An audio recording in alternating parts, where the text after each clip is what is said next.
దేవునికి స్తోత్రం. హల్లెలూయా. ఈరోజు పెంతెకోస్తు తర్వాత 3వ ఆదివారం. ఈరోజు మనం గమనించినట్లయితే దేవుని యొక్క ఆత్మ శక్తిలో మనం జీవించాలి. ఎందుకనంటే పరిశుద్ధాత్మ అనేది వాళ్ళ మీదకి వచ్చిన తర్వాత ఆ ఆత్మ ద్వారా వారు జీవించినట్టుగా అపోస్తుల కార్యాల్లో మనకి జ్ఞాపకం చేయబడింది. చరిత్ర మనకి సెలవిస్తా వచ్చింది. అయితే ఈ రోజున దేవుని వాక్యంలో ఒక చక్కటి మాట మనకి జ్ఞాపకం చేస్తున్నాడు. పౌలు గారు మాట్లాడుతూ ఎఫెసీయులకు రాసిన పత్రికలో 5వ అధ్యాయం 18వ వచనం ముందు మద్యముతో మీరు మత్తులై ఉండకూడదు, ఎందుకంటే అందులో దుర్వ్యాపారము కలదు, కానీ అయితే మీరు ఆత్మతో పూర్ణులై ఉండండి, ఆత్మతో నింపబడిన వారై ఉండండి అని జ్ఞాపకం చేస్తున్నాడు. ఎందుకంటే ఎందుకు పౌలు ఈ మాట చెప్పాడా అంటే అపోస్తుల కార్యాలు పరిశుద్ధాత్మ 2వ అధ్యాయంలో వారి మీదకి దిగి వచ్చినప్పుడు బయట చూసే వారందరూ కూడా ఏమనుకున్నారట, ఇది ఏంటి ఇంత తెల్లవారిని వీరందరూ కూడా మద్యముతో నింపబడిన వారైపోయారనుకున్నారట. వారు ఆత్మతో నింపబడ్డారు, భాషలు మాట్లాడుతున్నారు, అన్య భాషలు. వారు దేవుని యొక్క నామాన్ని స్తుతిస్తూ ఉన్నారు. అది చూసినటువంటి ఇతరులకి ఏమనిపించిందంటే ఇంత ఉదయాన్నే వారందరూ కూడా మత్తులైపోయి ఉన్నారేంటి, వారందరూ కూడా మద్యముతో నింపబడిన వారైపోయారేంటి అని అనుకున్నారట. కానీ ఇక్కడ దేవుడు వారితో మాట్లాడుతూ చెప్తున్నాడు కదా, వారు మత్తులుగా లేరు, మద్యముతో నింపబడిన వారు కాదు, కానీ దేవుని ఆత్మతో పరిపూర్ణులుగా చేయబడినటువంటి వారు అని ఇక్కడ పౌలు గారు మనకి జ్ఞాపకం చేస్తున్నాడు. పేతురు ఆ రోజున అదే చెప్పాడు. ఏమన్నాడు? ఆత్మతో నింపబడ్డారు వారు, మత్తులు కాదు. ఈ రోజున పౌలు చెప్తున్నాడు, మద్యముతో మత్తులు కాదు, కానీ మనము కూడా ఆత్మలో పరిపూర్ణత పొందిన వారమై ఉండాలి అని చెప్తున్నాడు. ఆత్మలో పరిపూర్ణత కావాలంటే దేవుని యొక్క ఆత్మ అనేది మన మీద కూడా రావాలి. దేవుని ఆత్మ చేత మనం నింపబడిన వారంగా కావాలి. అయితే దేవుని ఆత్మ మన మీదకి రావాలి, మనం నింపబడాలి, పరిపూర్ణత పొందాలంటే దేవుని వాక్యంలో మనం చూసినట్లయితే ఈ రోజున దేవుని యొక్క ఆ ఆత్మ దుప్పటి అనేది మన మీదకి రావాలని కోరుతున్నాడు. 2వ రాజుల గ్రంథంలో 2వ అధ్యాయం ముందు మొదటి 2 వచనాలు చదువుదాం. చూడండి. దేవుడట ఏలియాను సుడిగాలి చేత కొనిపోబట్టానికి సమయం ఆసన్నమైందట. ఆ ఆసన్నమైంది కాబట్టి ఏలియా తన శిష్యుడైనటువంటి ఎలీషాతో వెంబడబడతా ఉన్నప్పుడు ఇక్కడ ఉండయా నువ్వు అని చెప్తా వచ్చాడు. ఇక్కడ ఉండు, నీవు నన్ను దేవుడు పిలుస్తున్నాడు, నేను దేవుడు పిలిచినప్పుడు వెళ్ళిపోవాలి, కాబట్టి ఆ సమయం ఆసన్నమైంది, నేను వెళ్ళబోతున్నాను కనుక నువ్వు ఇక్కడ ఉండు అని చెప్తా ఉంటానంటాడు కదా. నేను ఉండనని యెహోవా జీవం తోడు, నీ జీవం తోడు, నేను మాత్రం ఇక్కడ ఉండను, అని చెప్తా వచ్చాడు. ఇక్కడ మనం గమనిస్తా ఉన్నట్లయితే 4 ప్రాంతాలు వారు దాటుకుంటా వచ్చారు. ఎక్కడి నుంచట? గిల్గాల్లో నుంచి బేతేలుకు వచ్చారు. బేతేల్లో ఉండమన్నాడు, గిల్గాల్లో ఉండిపోమంటే ఉండలేదు. గిల్గాల్లో వెంబడబడ్డాడు. ఎక్కడికి వచ్చారంటే బేతేలుకు వచ్చారు. బేతేలుకు వచ్చినాక ఉండిపోమన్నాడు, నేను ఉండనన్నాడు. ఎక్కడికి వచ్చారు? బేతేలు నుంచి ఎరుకోకు వచ్చారు. ఎరుకోలో ఉండిపోమన్నాడు, కానీ ఎరుకో కూడా వెంబడబడి ఎక్కడికి వచ్చాడు? ఇప్పుడు యోర్దాన్ దగ్గరకు వచ్చాడు. యోర్దాన్ దగ్గరకు వచ్చినాక యోర్దాన్ దగ్గర ఉండిపోమన్నాడు. నేను యెహోవా జీవం తోడు, నీ జీవం తోడు, నేను మాత్రం ఇక్కడ ఉండను, నేను నీతోనే ఉంటానని చెప్తున్నాడు.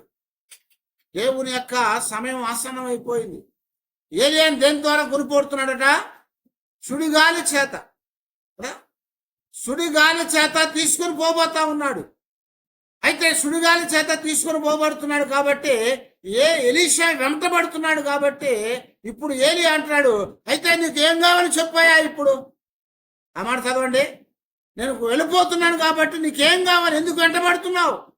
అంతగా ఏలియా తన దుప్పటి తీసుకొని మడతపెట్టి నీటి మీద కొట్టగా అది యువతలకును అవతలకును విడిపోయాను కనుక వారిద్దరూ పొడి నేల మీద ఎరుకో యువతల నుంచి అవతలకు దాటిపోయారట.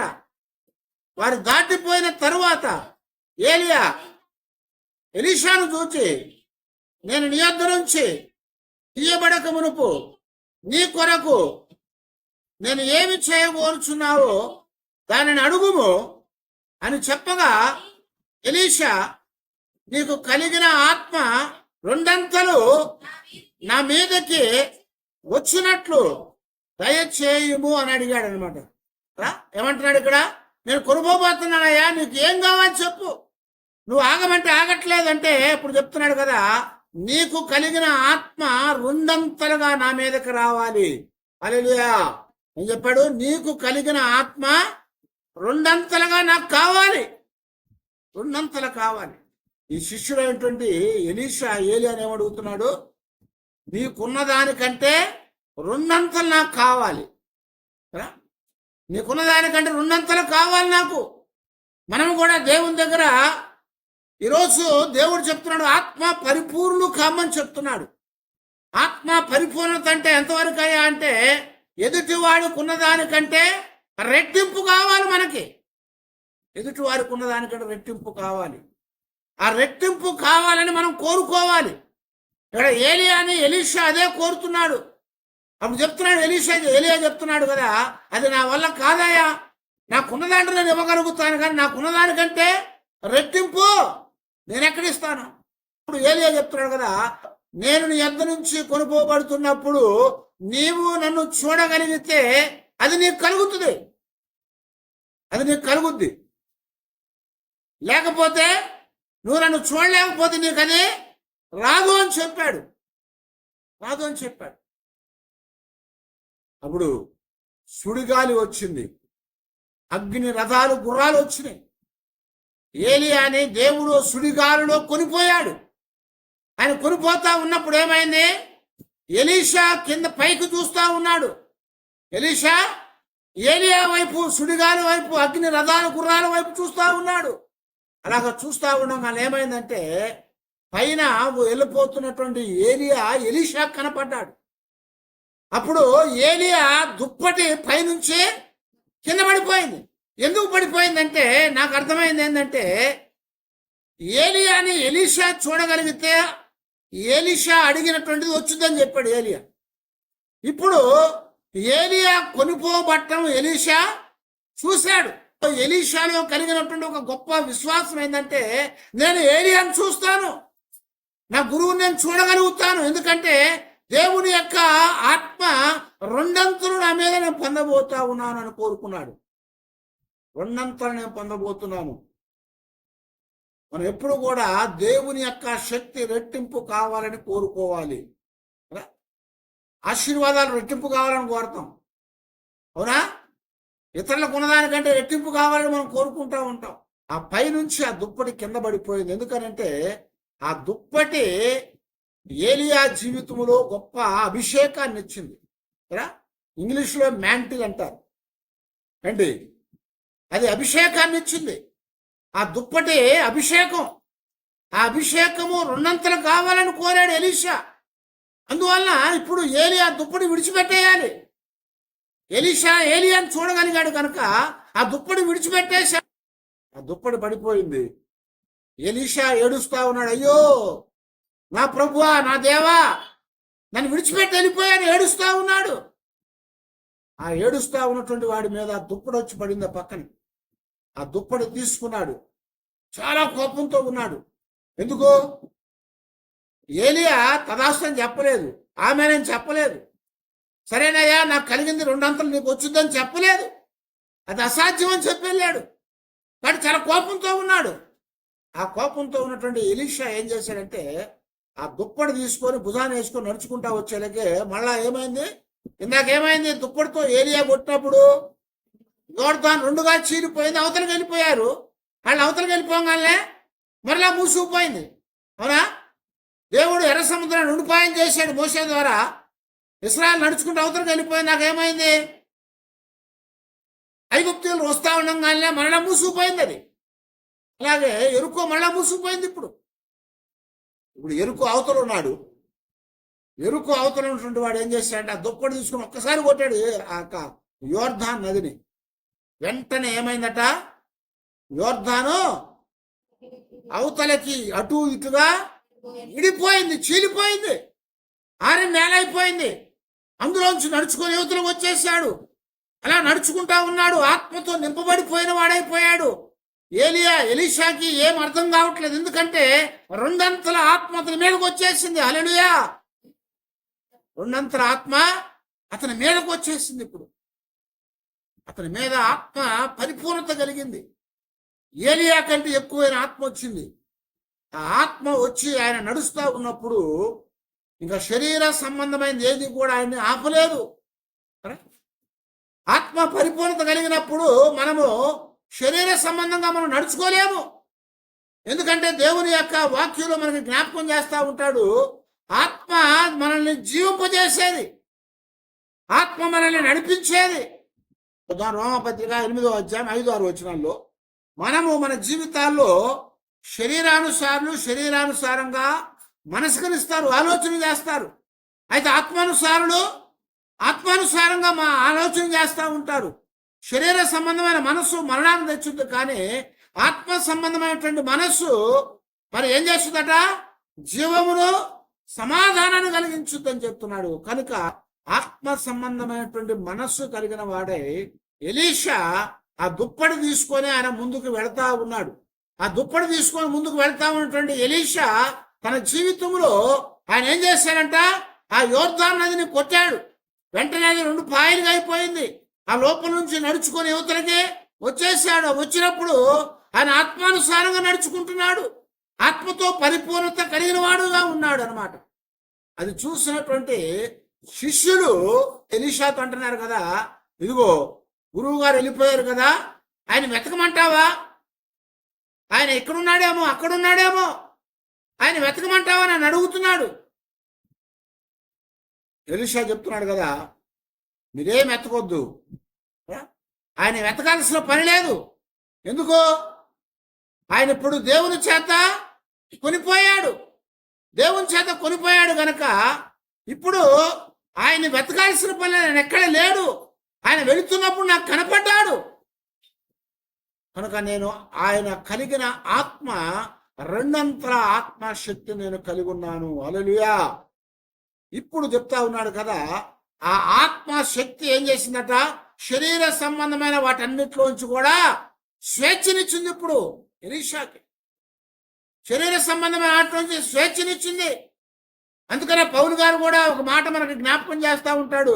గలతీయులకు రాసిన పత్రికలో 5వ అధ్యాయం 1వ వచనంలో చెప్తున్నాడు, చూడండి, ఈ స్వాతంత్ర్యము అనుగ్రహించి క్రీస్తు మనలను స్వతంత్రులుగా చేసి ఉండెను.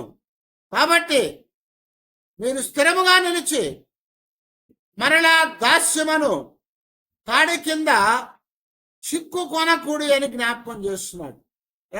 ఏమన్నాడు? ఈ స్వాతంత్రము యేసు క్రీస్తు వారు మనకి ఇచ్చారు. కాబట్టి ఆ స్వాతంత్రాన్ని పొందిన మనము స్వేచ్ఛను పొందాము కనుక మరలా దాస్యమనే కాడి కింద చిక్కబడకుండా మనం ఎలా ఉండాలట? స్వేచ్ఛగా స్థిరముగా ఉండాలని చెప్తున్నాడు. స్థిరముగా స్వేచ్ఛగా ఉండాలి. ఎందుకనంటే దేవుడిచ్చిన స్వాతంత్రము, స్వేచ్ఛ అని అంటే దేవుడిచ్చినటువంటి విముక్తి. ఇంకొక మాటలో చెప్పుకోవాలంటే దేవుడిచ్చినటువంటి విముక్తి, యేసు ప్రభు ఇచ్చినటువంటి విమోచన దేనికి ఇచ్చాడు? మనకు స్వేచ్ఛగా ఉండటానికి ఇచ్చాడు. స్వాతంత్రం అనేది దేనికి ఇవ్వబడింది? స్వేచ్ఛగా ఉండటానికి. స్వతంత్రం అనేది లేకపోతే ఏమవుతున్నాము? బానిసలుగా ఉంటున్నాము, బందీలుగా ఉన్నాము. మన దేశానికి స్వాతంత్రం అనేది రాకముందు మనం ఎవరి కింద ఉన్నాము? బ్రిటిష్ వారి పరిపాలన కింద ఉన్నాము. అంటే ఏంటి? బ్రిటిష్ వారికి బానిసలు మనం. అలాగే ఇప్పుడు చెప్తున్నాడు కదా పౌలు గారు, ఆత్మ మనలోనికి రాకముందు, ఆత్మ పరిపూర్ణత లేకముందు మనమందరం కూడా శరీరానికి బానిసలమై ఉన్నాము, పాపానికి బానిసలమై ఉన్నాము, దాస్యం అనేటువంటి కాడి కింద ఉన్నామని చెప్తున్నాడు.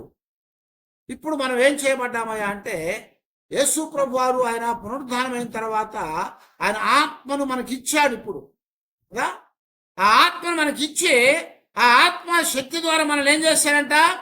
స్వతంత్రులుగా చేశాడు, స్వేచ్ఛనిచ్చాడు మనకి. ఇప్పుడు ఇక మనం దాసులమే కాదు, ఇప్పుడు మనం బానిసలము కాదు అని చెప్తున్నాడు. ఎందుకంటే ఆత్మతో నింపబడ్డాము. ఆత్మ మన లోపలికి వచ్చింది కనుక ఆత్మ పరిపూర్ణత శరీర సంబంధమైన వాటన్నిటిలోంచి మనల్ని విడుదల కలిగించింది, విమోచించిందని జ్ఞాపకం చేస్తున్నాడు. అది విడుదల కలిగించింది, విమోచించింది కనుక మన జీవితాలు ఇప్పుడు ఏమవుతున్నామంటే ఆత్మలో పరిపూర్ణత కావాలి, ఆత్మలో ఫలించే వారంగా ఉండాలి. ఆత్మ అభివృద్ధి అనేది మన జీవితాల్లో కావాలని చెప్తున్నాడు. ఆత్మతో నింపబడ్డామంటే ఇప్పుడు ఏమవుతామట? ఆత్మతో నడుచుకుంటాం. ఆత్మతో నడుచుకున్నప్పుడు ఏమవుద్ది? ఆత్మ పరిపూర్ణత పొందుతూ ఉంటది, ఆత్మ ఫలించేదిగా ఉంటది, ఆత్మ ఫలాలు అనేవి మన జీవితాల్లో కనపడేవిగా ఉంటాయి. అందుకొరకు ఇక్కడ 23వ వచనంలో మనం చూస్తూ ఉంటే పౌలు గారు చెప్తున్నాడు కదా, అయితే ఆత్మ ఫలమేమనగా ప్రేమ, సంతోషము, సమాధానము, దీర్ఘశాంతము, దయాళత్వము, మంచితనము, విశ్వాసము, సాత్వికము, ఆశా నిగ్రహము, ఇట్టి వాటికి విరోధమైనది ఏ నియమమైనను లేదు. క్రీస్తు యేసు సంబంధులు శరీరమును గాని దాని ఇచ్చలతోనూ దురాశలతోనూ సిలువ వేసి ఉన్నారు అని చెప్తా వచ్చాడు. ఏమన్నాడు? ఆత్మ ఫలము గురించి చెప్తున్నాడు. ఆత్మలో మనం ఫలించాలి కదా. రెట్టింపు అంటే ఏంటి? రెట్టింపు అంటే ఎక్కువ అవటం, అవునా? రెట్టింపు అంటే ఎక్కువ అవటం. మనం చూస్తూ ఉంటే వ్యాపారస్తులు ఏం చేస్తారు? వారి సంపాదనని రెట్టింపు చేసుకుంటారు. వారి సంపాదన రెట్టింపు చేసుకుంటారు. ఎప్పుడు రెట్టింపు చేసుకుంటారు? వ్యాపారంలో తెలివి కలిగి, వ్యాపార ఆలోచన కలిగి ఉన్నప్పుడు, అవునా? వ్యాపారంలో తెలివి కలిగి, వ్యాపారం యొక్క ఆలోచన కలిగి ఉన్నప్పుడు అది ఆస్తిని రెట్టింపు చేసుకోగలుగుతారు. ఆ ఆలోచన లేకపోతే, అందులో నిలబడలేకపోతే ఆ ఉన్నది కూడా పోద్ది. అయితే ఈరోజు చెప్తున్నారు కదా పౌలు గారు, మనం ఇప్పుడు ఆత్మలో రెట్టింపు కావాలి, రెండంతల ఆత్మ శక్తిని మనం పొందాలి. అందుకని యేసు ప్రభువు ఒక మాట చెప్పాడు, నేను చేసిన కార్యముల కంటే గొప్ప కార్యములు మీరు చేస్తారు అన్నాడు. నేను చేసిన వాటి కంటే గొప్ప కార్యాలు మీరు చేస్తారని చెప్తున్నాడు. ప్రభు చేసిన కార్యాలు తక్కువ కార్యాలా? యేసుక్రీస్తు వారు చేసిన కార్యాలు, అద్భుతాలు ఎలాంటివి? చాలా గొప్పవి. యోహాను గారు 20వ అధ్యాయంలో సువార్తలో ఆయన జ్ఞాపకం చేస్తూ చెప్తాడు కదా, ఏమన్నాడు ఆయన? ఇదిగో యేసుక్రీస్తు వారు చేసిన కార్యములన్నీ కూడా వివరముగా రాయాలంటే రాసిన పుస్తకమును పెట్టడానికి భూలోకము సరిపోదు. అయితే యేసు ప్రభువు చెప్తున్నాడు కదా, నేను చేసిన వాటి కంటే గొప్ప కార్యాలు మీరు చేస్తారు. నేను చేసిన వాటి కంటే గొప్ప కార్యాలు మీరు చేస్తారు అని చెప్పు. ఎప్పుడు చేస్తాం గొప్ప కార్యాలు? ఎప్పుడు చేస్తాం గొప్ప కార్యాలు? ప్రభు చేసిన కార్యాలు కంటే గొప్ప కార్యాలు ఎప్పుడు చేయగలుగుతాము? యేసుక్రీస్తు వారి యొక్క ఆత్మ రెట్టింపు అయినప్పుడు, యేసుక్రీస్తు వారిలో ఉన్నటువంటి ఆత్మ మన జీవితాల్లో అభివృద్ధి పొందినప్పుడు ప్రభువు చేసిన కార్యముల కంటే మనం రెట్టింపు కార్యములు చేయగలుగుతాం. కానీ ఈరోజు దేవుని పిల్లలైనటువంటి వారు, విశ్వాసమైనటువంటి వారు కనీసం యేసుక్రీస్తు వారు చేసినటువంటి కార్యాల్లో 1% కూడా చేయలేకపోతా ఉన్నారు. ఆ రోజున శిష్యులు చేశారు. ప్రభువుని వెంబడించిన శిష్యులు గొప్ప కార్యాలు చేశారు. చనిపోయిన వారిని లేపారు. వారి వస్త్రాలు తగిలిన వారు, చచ్చిపోయిన వారు లేచారు. వారి వస్త్రాలు తగినటువంటి రోగులు బాగుపడ్డారు. వారి నీడ పడి చచ్చిన వారు లేచారు. అద్భుతాలు జరిగినాయి. భూలోకాన్ని తల్లకిందులు చేసిన వారు వీరే అని చెప్పుకున్నారు చూసిన వారు. అంటే ప్రభువు చేసిన కార్యముల కంటే గొప్ప కార్యాలు వారు చేయగలిగారు. ఇక్కడ ఎలీషా కూడా ఏలియా చేసిన కార్యముల కంటే గొప్ప కార్యాలు రెట్టింపు చేశాడు. ఏలియా తన జీవితంలో 16 అద్భుతాలు చేశాడు. ఏలియా 16 అద్భుతాలు చేస్తే ఎలీషా 32 అద్భుతాలు చేశాడు. ఆశ్చర్యం కదా. ఎప్పుడైనా గురువుని మించి శిష్యుడు చేయగలుగుతాడా? చేయలేడు కదా. యేసుక్రీస్తు వారు ఆయన ఆత్మను మనకిచ్చి ఆ ఆత్మ మనలో ఉండి అది మనము ఏమి చేయాలో అదే మనల్ని చేపించుద్దని, ఏమి మాట్లాడాలో అదే మనల్ని మాట్లాడించుద్దని యోహాను సువార్త 14వ అధ్యాయంలో యేసుప్రభువు వారు చెప్పారు. ఆ ఆత్మ ఇప్పుడు శిష్యులకు అనుగ్రహించబడింది. ఆ ఆత్మ శిష్యులకు వచ్చినప్పుడు శిష్యులు ఆత్మతో నింపబడ్డారు. ఆ ఆత్మ పరిపూర్ణత వారి జీవితాల్లో కలిగి ఏం చేశారంట? గొప్ప అద్భుతాలు చేశారు. గొప్ప అద్భుతాలు చేశారు. ఎలీషా కూడా ఏలియాలాగా గొప్ప అద్భుతాలు చేశాడు. ఆయన కోరినట్లుగా రెట్టింపు ఆత్మ ఆయన జీవితంలోనికి వచ్చింది, దాన్ని పొందగలిగాడు. కనుక ఎలీషా ఏలియా యొక్క ఆత్మ రెట్టింపు శక్తిని కలిగిన వాడై ఏలియా కంటే రెట్టింపైన అద్భుతాలు జరిగించి ఆయన జీవితంలో గొప్ప శిష్యుడుగా నిలబడతా వచ్చాడు. గొప్ప శిష్యుడు అయిపోయాడు. అయితే ఏలియా దగ్గర నుంచి ఎలీషా 2 అంతల ఆత్మ శక్తిని పొందితే ఎలీషా శిష్యుడు ఒకడున్నాడు. ఎవరు? గెహాజీ. గెహాజీ ఉన్నాడు. గెహాజీ ఇప్పుడు ఏం చేయాలి? 4 అంతలు పొందాలి కదా. ఏలియా దగ్గర నుంచి ఎలీషా 2 అంతలు పొందితే ఎలీషా దగ్గర నుంచి 4 అంతలు పొందాలి గెహాజీ. దాన్ని పొందలేకపోయాడు.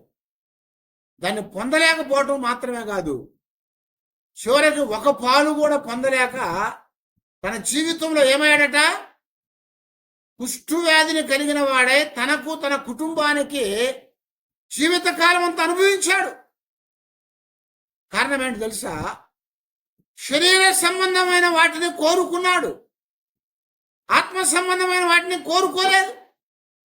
ఇందాక పౌలు గారు మనకేం చెప్తున్నాడు? రోమీయులకు రాసిన పత్రికలో శరీరానుసారంగా ప్రవర్తించిన వారైతే చావలసిన వారై ఉంటారు, ఆత్మానుసారంగా ప్రవర్తించిన వారైతే జీవించేవారుగా ఉంటారు. దేవుడు ఆత్మనిచ్చాడు. ఆత్మ రెట్టింపు మనం పొందాలి, ఆత్మలో బలాన్ని పొందాలి. అందుకనే పౌలు చెప్తా ఉంటాడు, ఆత్మలో ఉంచి పరిశుద్ధ ఆత్మలో ఉంచి రెట్టింపు, విశ్వాసంలో నుంచి అధికమైన విశ్వాసంలో నుంచే అధికమైన విశ్వాసంలోనికి, మహిమలో నుంచే అధికమైన మహిమలోనికి మనం వెళ్ళాలి. అప్పుడే ఆత్మలో నుంచి అధికమైన ఆత్మను మనం పొందగలుగుతాం. లేకపోతే శరీరానుసారంగా మనం నడుచుకుంటే ఇప్పుడేమవుతామట? గెహాజీ లాగైపోతాం. ఇప్పుడు ఆత్మ రెట్టింపు కాదు కదా, కనీసం ఒక పాలు కూడా పొందలేకపోయాడు గెహాజీ. శరీరానుసారంగా నడుచుకున్నాడు, శరీరానికి ఆశపడి పరిగెత్తాడు. చివరికి ఆయన జీవితంలో ఏమైందంటే స్వేచ్ఛను పొందిన వాడు మరలా బానిసత్వంలోనికి వెళ్ళిపోయాడు, దాస్యములోనికి వెళ్ళిపోయాడు. ఇప్పుడు కుష్టు వ్యాధి అనేటువంటి దాస్యము కింద, కాడి కింద ఆయన చిక్కబడ్డాడు. ఆయన కుటుంబంతో కూడా కుష్టు వ్యాధితో జీవితాంతం అనుభవించారు. అయితే ఇక్కడ మనం గమనించినప్పుడు దేవుడు మనకి స్వేచ్ఛనిచ్చాడు, ఆత్మనిచ్చాడు. ఆ ఆత్మ మనల్ని ఏం చేసింది? స్వాతంత్ర్యాన్ని ఇచ్చింది. ఆ స్వాతంత్ర్యం ద్వారా మనం ఏం పొందుతున్నాము? స్వేచ్ఛను పొందుతున్నాం. స్వేచ్ఛ అంటే ఏంటి?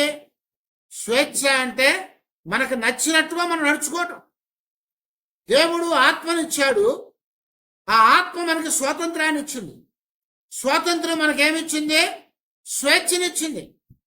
స్వేచ్ఛనిచ్చింది కాబట్టి మనకు నచ్చినట్టుగా మనం నడుచుకోవాలి. కానీ ఆ నచ్చినట్టుగా ఎలా నడుచుకోవాలి అంటే ఆత్మలో నడుచుకోవాలి. మనం ఎక్కడ? ఆత్మలో నడుచుకోవాలి. అంతేగాని ఆత్మలో కాకుండా శరీర సంబంధంగా కాదు. ఆత్మలో మనం నడుచుకున్నట్లయితే ఏమవుతామయ్యా అంటే మనము దేవుని కుమారులం అవుతాము.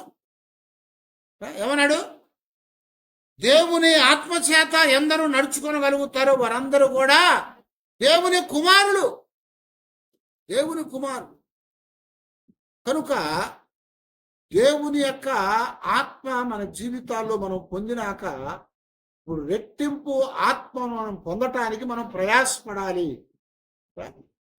అందుకనే పౌలు చెప్తా ఉంటాడు, కుమారుడా నీ ఆత్మలో అభివృద్ధి కొరకు నువ్వు ప్రయాసపడని చెప్తాడు తీతుతో. ఆత్మలో అభివృద్ధి పొందటానికి ప్రయాసపడాలి. ఆ అభివృద్ధి అనేది నీ జీవితంలో నువ్వు పొందాలి. కనుక మనము ఎల్లప్పుడూ కూడా ఆత్మ అభివృద్ధి కావాలంటే మనం ఏం చేయాలంట? ప్రయాసపడాలి. అందులో మనము వ్యాపారం చేయాలి. అభివృద్ధి కావాలి, వ్యాపారం చేయాలి. అభివృద్ధి ఎలాగొచ్చింది? మన దగ్గర డబ్బులు ఉంటే దాచిపెడితే ఏమవుతాయి? ఎన్ని సంవత్సరాలైనా ఆ లక్ష అట్లాగే ఉంటుంది, అవునా? అదే బ్యాంకులో వేస్తే ఏమవుద్ది? చిన్న వడ్డీ వచ్చింది అంటే ఆ లక్షకి ఒక సంవత్సరం ఉంచామంటే మహా అయితే 2000 వచ్చింది. అదే వడ్డీ వ్యాపారం చేసామంటే ఏమవుద్ది? లక్షకి లక్ష వచ్చింది. ఎప్పుడు? ఒక 2 సంవత్సరాలు అయితే లక్షకి లక్ష వచ్చింది. అదే అభివృద్ధి అవుతుంది. అలాగా దేవుడు కూడా మనకి తలాంతులు ఇచ్చానని చెప్పాడు. దేవుడు కూడా మనకి దీనారాలు ఇచ్చానని చెప్పాడు. ఆ దీనారాలు తలాంతులు ఎందుకు ఇచ్చాడయ్యా అంటే మనల్ని వ్యాపారం చేయమంటున్నాడు. 5 తలాంతులు ఇచ్చాడు, ఒకడు 2 తలాంతులు ఇచ్చాడు, ఒకడు 1 తలాంతు ఇచ్చాడు. ఆయన దేశాంతరం వెళ్ళి తిరిగి వచ్చినాక లెక్కప్పు చెప్పమని చెప్తున్నాడు. లెక్కప్పు చెప్పమని చెప్పినప్పుడు 5 తలాంతులు తీసుకున్న వాడు దగ్గరకు వచ్చి చెప్తున్నాడు, అయ్యా నువ్వు నాకు 5 తలాంతులు ఇచ్చావు, ఈ 5 తలాంతులు నేను ఏం చేశాను? వ్యాపారం చేశాను. ఆ వ్యాపారం చేయటం ద్వారా 5 తలాంతులకి మరొక 5 తలాంతులు నేను లాభం వచ్చింది, సంపాదించానని చెప్పి తీసుకొచ్చి ఇదిగో అని ఇచ్చాడు. ఆ ఇచ్చినప్పుడు ఆ యజమాని చెప్పాడు కదా, బడా మంచి నమ్మకమైన దాసురా, నువ్వు ఇచ్చిన దాన్ని వ్యర్థం చేయకుండా వ్యాపారం చేసి సంపాదించావు కనుక ఈ 5 తలాంతులకు తోడు 5 తలాంతులు 10 తలాంతులు నీవే తీసుకోమని ఇచ్చేశాడు. ఆ తర్వాత 2 తలాంతులు వచ్చాడు. ఆ 2 తలాంతులు తీసుకున్నవాడు వచ్చి, అయ్యా ఇదిగో నాకు 2 తలాంతులు ఇచ్చావు, ఈ 2 తలాంతులు నేను వ్యాపారం చేశాను, వ్యాపారంలో లాభం వచ్చింది, 2కు 2 4 తలాంతులు సంపాదించాను నేను. ఆ 4 తలాంతులు తీసుకొని వచ్చి ఆ యజమానికి ఇచ్చాడు. యజమాని అంటాడు, బడా నమ్మకమైన మంచి దాసుడా, ఇగో నీకు ఇచ్చిన దాన్ని నువ్వు నా పాడు చేయకుండా అభివృద్ధి చేసావు కనుక ఈ 4 నువ్వే తీసుకోమని చెప్పాడు.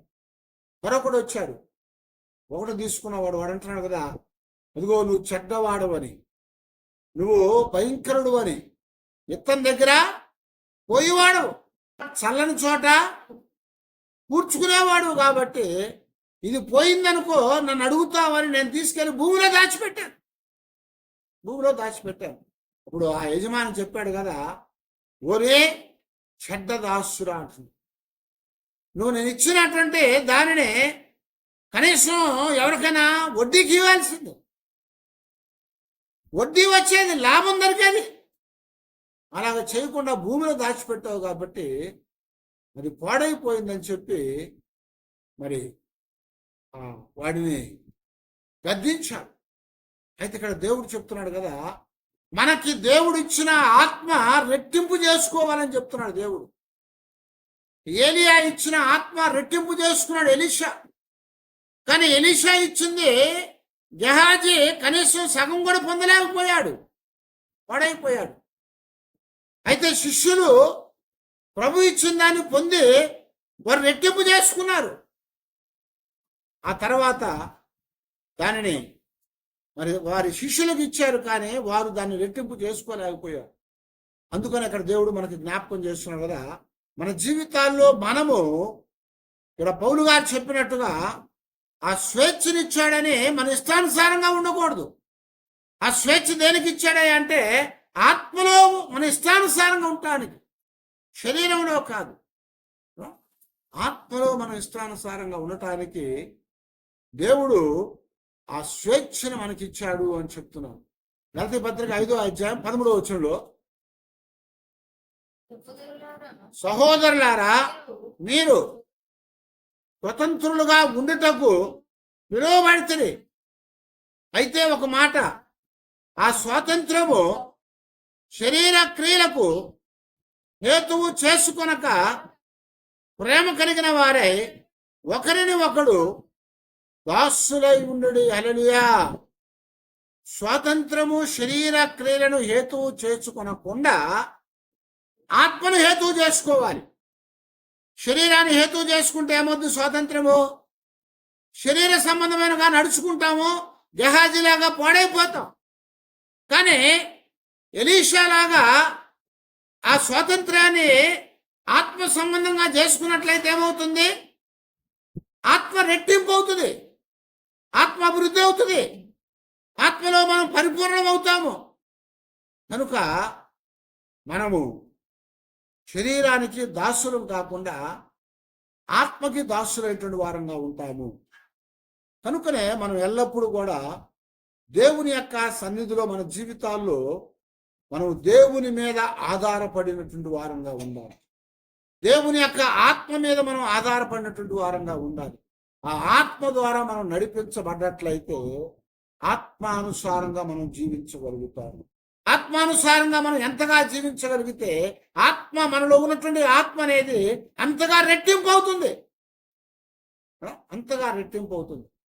కనుక ఈరోజు ప్రభు మనకి జ్ఞాపకం చేసినట్లుగా ఏలియా దగ్గర నుంచి ఎలీషా రెండంతల ఆత్మ పొందాడు. శిష్యుల దగ్గర, యేసు ప్రభు వారి దగ్గర నుంచి శిష్యులు కూడా ఆత్మను పొందారు. ఆ ఆత్మ రెట్టింపు చేసుకున్నారు. వారు కూడా ప్రభువు చేసిన వాటికంటే గొప్ప కార్యాలు శిష్యులు చేశారు. అయితే మనము వారి తర్వాత ఆ ఆత్మ వారి దగ్గర నుంచి మన వరకు అది వ్యాపించింది. వారి దగ్గర నుంచి మన దాకా అది వ్యాప్తి చెందింది. ఆ ఆత్మ, అదే ఆత్మ మనం పొందాం. ఎందుకంటే శిష్యులు పొందిన ఆత్మ వేరు, మనం పొందిన ఆత్మ వేరు కాదు. అవునా? చాలా మంది ఏమంటారంటే, అప్పుడు యేసు ప్రభు వారు ఉన్నారు కాబట్టి ఆయన పరిశుద్ధాత్మ వాళ్ళకి ఇచ్చాడండి, ఆయన దగ్గర నుంచి పొందారు కాబట్టి వాళ్ళు అభివృద్ధి పొందారండి. ఇప్పుడు ఆ ఆత్మ లేదు మనకంటారు. కాదు కాదు, దేవుని వాక్యం చెప్తుంది, ఒకే దేవుడు, ఒకే ఆత్మ, ఒకే బాప్తిస్మం అని చెప్తుంది. అప్పుడు ఉన్నటువంటి ఆత్మ అదే, అప్పుడు ఉన్నటువంటి దేవుడు అదే, ఆయన ఇచ్చిన బాప్తిస్మం అదే. ఏది? ఏ బాప్తిస్మము? పరిశుద్ధాత్మ బాప్తిస్మము. పెంతెకోస్తు దినాన పరిశుద్ధాత్మ బాప్తిస్మం ఇచ్చాడు ఆయన. అదే బాప్తిస్మం ఈ రోజున కూడా ఉంది. కనుక అదే ఆత్మ ఉంది కనుక మనందరం కూడా అదే ఆత్మ పొందాము కనుక మనము కూడా ఆత్మలో పరిపూర్ణత పొందటానికి దేవుని దగ్గర ప్రార్థన చేసే వారంగా ఉండాలి, దేవుని దగ్గర వేడుకునే వారంగా ఉండాలి. ఏలియాని ఎలీషా ఎలాగ ఇసికించి ఎమ్మడబడ్డాడో, ఏం కావాలో చెప్పట్లేదు, నేను మాత్రం నిన్ను విడిచిపెట్టను, నేను మాత్రం నిన్ను విడిచిపెట్టనని చెప్పాడు. విడిచిపెట్టనని చెప్పి 4 స్థలాలు దాటొచ్చాడు. కానీ ఇంకా దేవుని ఆత్మ తొందర చేయటం ద్వారా ఏలియా సుడిగాలిలో కొనిపోబడాలి. కనుక ఇప్పుడు ఏం కావాలో చెప్పురా నాయన అంటే, నీకు కలిగిన ఆత్మ కంటే రెట్టింపు ఆత్మ కావాలి. మనం కూడా దేవుడిని అదే అడగాలి, ప్రభువా నువ్వు శిష్యులకు ఇచ్చిన ఆత్మ కంటే రెట్టింపు ఆత్మ మాకు దయచేయండి. శిష్యులు చేసిన కార్యముల కంటే గొప్ప కార్యాలు మేము చేయగలిగేటువంటి ఆత్మశక్తిని మాకు అనుగ్రహించండి. మా జీవితాల్లో ఆత్మని నివాసం చేయించండి. ఎందుకంటే పౌలు చెప్తున్నాడు, ఇదిగో మీరు దేవుని ఆలయమై ఉన్నారని, దేవుని ఆత్మ మీలో నివసిస్తుందని మీరు ఎరగరా? మనం ఆత్మ నివసిస్తుంది మన లోపలని ఎరిగినట్లయితే ఆ ఆత్మతో మనం నడుస్తాము. ఆ ఆత్మ మన జీవితాల్లో మరి గొప్ప కార్యాలు చేసేదిగా ఉంటుంది. ఆ ఆత్మ చేసే కార్యాలు మన జీవితాల్లో దేవునికి మహిమనిచ్చేవిగా, మన జీవితాల్లో మనకి ఆశీర్వాదం తెచ్చేవిగా ఉంటాయి. కనుక అలాంటి ఆశీర్వాదాలు మనం పొందిన వారమై దేవుని మహింపరిచి దేవుని యొక్క ఆత్మతో నడిపించబడి దేవుణ్ణి ముందుకు సాగుదాం. అలాంటి కృపా దేవుడు మనకు అనుగ్రహించేటట్టుగా అందరం కూడా తల వంచి దేవాని ఆత్మను మాకు దయచేయ ప్రభువా అని ప్రార్థన చేసుకున్నాం.